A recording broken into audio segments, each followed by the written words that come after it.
میرے حضور فرماتے ہیں جب کسی گنہگار شخص کا، بدکار شخص کا جنازہ نکلتا ہے، لوگ اسے اپنے کندھوں پر اٹھاتے ہیں تو مردے کی روح چیخ چیخ کے کہتی ہے او مجھے کہاں لے کے جا رہے ہو، اے اپنے ہاتھوں سے مجھے آگ میں پھینکنے جا رہے ہو، او مجھ پہ کچھ تو ترس کھاؤ، کچھ تو رحم کرو،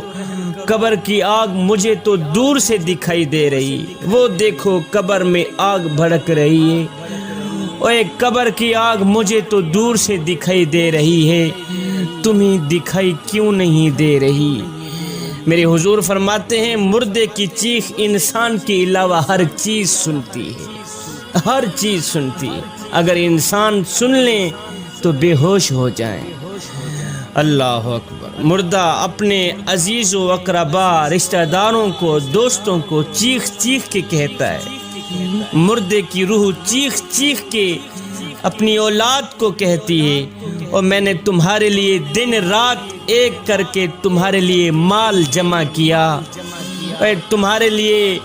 تجوری اکٹھی کی، دن رات تمہاری ہی فکر میں لگا رہا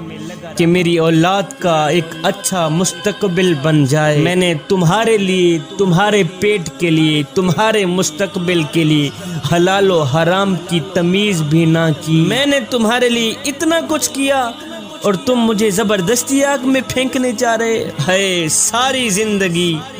جس طرح میں نے تمہاری فکر کی، کاش کی آخرت کی فکر بھی کر لیتا، آج مجھے زبردستی آگ میں نہ ڈالا جاتا۔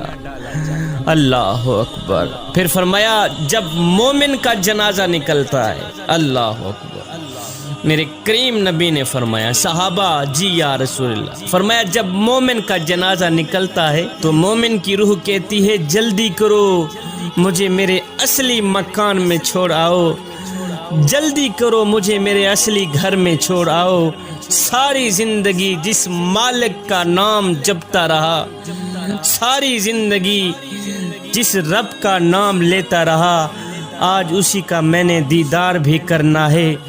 جلدی کرو تم دیر کیوں کر رہے؟ فرمایا مردے کو جب قبر میں اتارا جاتا ہے تو وہ دو صورتوں میں پچھتاتا ہے، دو صورتوں میں پچھتاتا ہے مردہ۔ اگر وہ نیک بندہ ہوتا ہے تو اس بات پہ پچھتاتا ہے کہ اس نے زیادہ نیکیاں کیوں نہ کی، اگر وہ نیکوکار ہوتا ہے نا تو وہ اس بات پہ پچھتاتا ہے کہ اس نے زیادہ نیکیاں کیوں نہ کی، اور اگر وہ گنہگار ہوتا ہے تو اس بات پہ پچھتاتا ہے کہ اس نے گناہ کیوں کیے۔ جوانوں، ہم نے کبھی سوچا ہے کہ ہم مرنے کے بعد نیکیوں کی کمی پر پچھتائیں گے یا گناہوں کے زیادہ ہونے پر پچھتائیں گے؟ ہم نے تو کبھی نہیں سوچا۔ آج ہماری جوانیاں کس رخ پہ چل پڑیں، آج ہماری جوانیاں کس سمت پہ چل پڑیں، کس سائٹ پہ چل پڑیں، اور جوانی میں تو اس درد کو پیدا کرنے کی ضرورت تھی کہ ہم نے مرنا بھی ہے،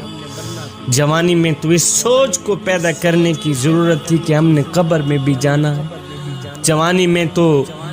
اس کیف کو پیدا کرنے کی ضرورت تھی کہ ہم نے اللہ اور اس کے رسول کو منہ بھی دکھلانا۔ ہمیں ہر وقت، ہر گھڑی، ہر لمحے یہ سوچنا ہوگا کہ ہم مرنے کے بعد نیکیوں کی کمی پر پچھتائیں گے